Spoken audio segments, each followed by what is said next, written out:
Your moral intuition has been taken away from you.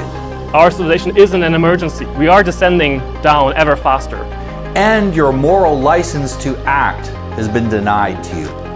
We have to stop being willing to sacrifice the future of our people for our convenience. We will not abandon you. We're in the conflict though. You're either serving your enemy or you're serving your side. Right? Those are the choices. It's not whether or not to be in the conflict anymore. We're way past that. That's a luxury we no longer have. Where good people have to hide, evil flourishes. We will re-give you that moral authorization. If we don't have a revolution, in other words, we don't get a reformation, we're going to have a civil war.